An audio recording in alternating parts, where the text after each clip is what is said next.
Initiative Loire, c'est bien sûr le 27 avril. Alors on vous avait évoqué qu'on allait à la rencontre d'un ensemble d'acteurs, d'actrices en tout cas de ce fleuve. Et on a le plaisir aujourd'hui d'accueillir un pilote de Loire. On ne sait pas forcément ce que c'est qu'un pilote de Loire. Eh bien Guillaume Dalmar, lui, il est pilote de Loire. Bonjour Guillaume. Bonjour. Alors c'est un rêve, on l'évoquait, déjà tout petit, en tant que breton je crois. Hein. Oui, c'est ça, je suis né à Paimpol. Alors à Paimpol, c'est soit on est agriculteur, commerçant ou surtout marin, et beaucoup de marins, et donc j'ai choisi cette voie maritime.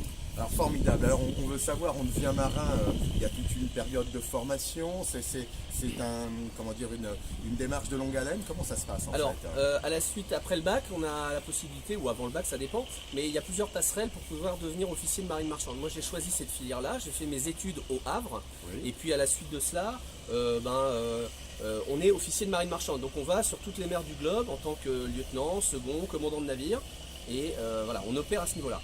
Et ensuite, si on veut, il y a une possibilité également pour devenir pilote. Dans ces cas-là, après une dizaine d'années de formation, donc pas de formation, mais une dizaine d'années de navigation. D'accord, ouais. Une fois qu'on a fait ça, on a un concours. Et donc là, il y avait un concours que j'ai passé avant 35 ans, qui s'est passé il y a 8 ans, et je l'ai eu. Donc au bout de cette période-là, j'ai pu intégrer les pilotes de la Loire. Alors, pilote de la Loire, justement, c'est ce fleuve merveilleux, en tout cas, qui nous nourrit. Ça fait 9 années donc, que tu es finalement pilote de Loire. Ouais. Ça consiste en quoi? Parce qu'on comprenne bien, lorsque les bateaux rentrent sur Saint-Nazaire et sur Nantes, ils sont systématiquement assistés par un pilote de Loire. Alors exactement, le principe c'est que le commandant connaît bien son bateau. Oui. Le pilote connaît bien la zone. Il est vraiment le spécialiste et l'expert de la zone. Et de ce fait, on va associer les deux expertises pour pouvoir monter le navire en toute sécurité. Donc le capitaine fait appel au service du pilotage, qui lui est obligatoire au-delà d'une certaine taille, qui est imposée par l'État. Et auquel cas, nous, on monte à bord du navire et on guide le navire dans l'estuaire de la Loire, à l'entrée et à la sortie. Et de ce fait, ça nous permet à nous de bien connaître le navire, de mettre en sécurité les marchandises qui sont évoluées. Ouais. Et donc ça va de Saint-Nazaire jusqu'à Nantes. Il faut bien savoir qu'il y a deux forces très importantes naturelles qui sont donc la Loire qui déverse son flot, et il y a aussi la remontée de la marée grâce aux affaires marées qui remontent bien au-delà de Nantes. Donc il y a ces deux forces qui sont complètes, et il faut quand même une certaine expertise pour pouvoir monter les navires dans ce cadre-là. Alors aujourd'hui, c'est un trafic qui est quand même important entre Saint-Nazaire. Alors Saint-Nazaire est peut-être la partie la plus importante de par la structure du port, céralier, méthanier, la raffinerie. Mais à Nantes, n'est pas exclu déjà d'un beau volume en termes de trafic.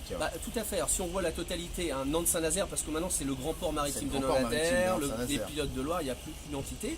Et donc l'idée effectivement sur les secteurs, il y a des secteurs industriels, il y a des secteurs naturels, et là-dedans, globalement, effectivement, c'est le 4e port de France dans sa entité, mais Nantes, quand même, est un beau volume parce que c'est à peu près l'équivalent du port de Brest, ou un peu de Lorient.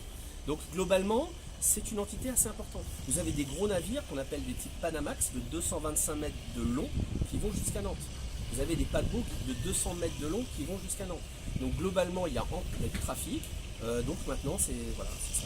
Alors c'est vrai que nous, Nantaises, Nantais, en tout cas, on n'a pas cette vision. C'est vrai qu'on est plus des fois concentré sur notre centre-ville ici à Nantes, mais le port à bois est là, et effectivement, lui aussi, c'est ces bateaux-là qui ont cette importance avec cette logique de volume. Moins le bois, parce que maintenant c'est plus le céréal. C'est les silos. D'accord. Le bois, ça a évolué aussi. Mais globalement,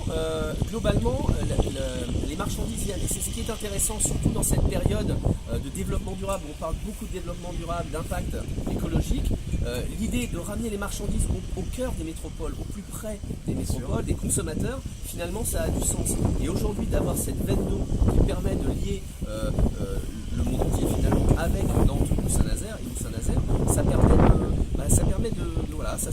ça contribue à diminuer cet impact écologique. Plutôt de faire circuler des camions un peu partout, vous amenez les marchandises au cœur de la métropole. C'était un regard en tout cas d'un pilote de Loire, et bien sûr on remercie Guillaume Dalmar. Merci Guillaume en tout cas pour ce témoignage.